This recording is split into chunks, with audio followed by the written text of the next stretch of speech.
Hi guys, today we will talk about how can you fix that problem you have on your Monopoly Go app. So we'll go to figure out the solution or know how you can do that on your app. So all you have to do is to just click here on settings here. So and you come here to next step.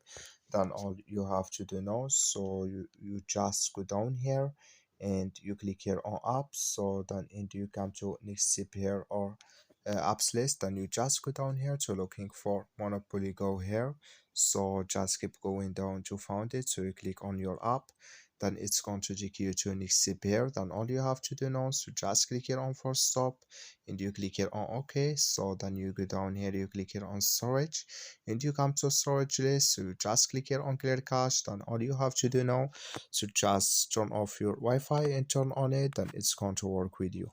So that's all you have to do. Thank you for watching. Don't forget to support us by like and subscribe.